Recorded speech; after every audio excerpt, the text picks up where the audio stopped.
এটি একটি গাজাবাসীর মায়ের কান্না, যার পরিবারের সবাই মারা গিয়েছে 18 মার্চ 2025-এ ইসরায়েলের বিমান হামলার কারণে।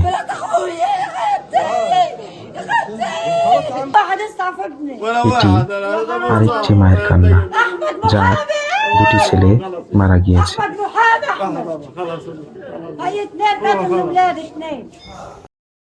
গত মঙ্গলবার 18 মার্চ 2025 থেকে ইসরায়েলের সামরিক বাহিনী গাজায় আবার বিমান হামলা শুরু করে, যুদ্ধবিরতি চুক্তি লঙ্ঘন করে এবং বুধবার স্থল অভিযান শুরু করে।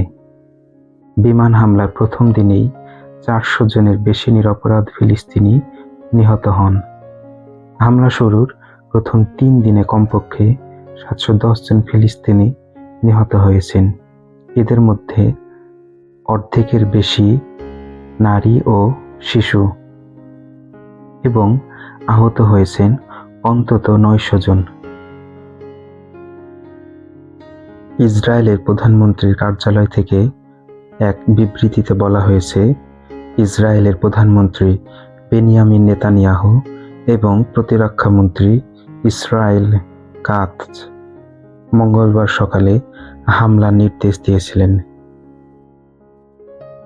ইসরায়েলি ডিফেন্স ফোর্সেস (আইডিএফ) দাবি করেছে, তারা হামাস নিয়ন্ত্রিত সন্ত্রাসের সঙ্গে জড়িত লক্ষ্যবস্তুতে হামলা চালাচ্ছে।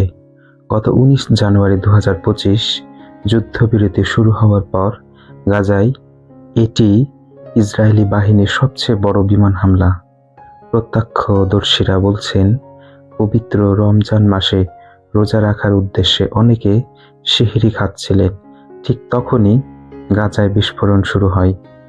এ সময় 20টিরও বেশি ইসরায়েলি যুদ্ধবিমান গাজা সিটি, খান ইউনুস, রাফা এর লক্ষ্যবস্তুতে আঘাত হানতে শুরু করে।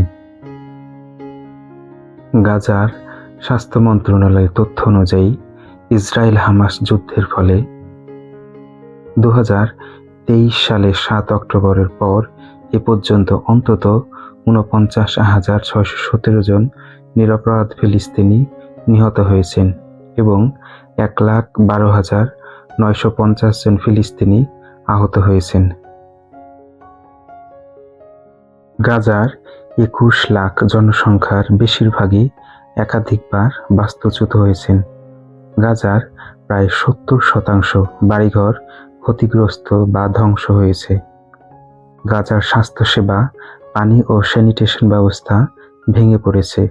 মানুষ প্রয়োজনীয় খাবার পাচ্ছে না। জ্বালানির তীব্র সংকট চলছে। ওষুধ ও আশ্রয়ের তীব্র অভাব রয়েছে।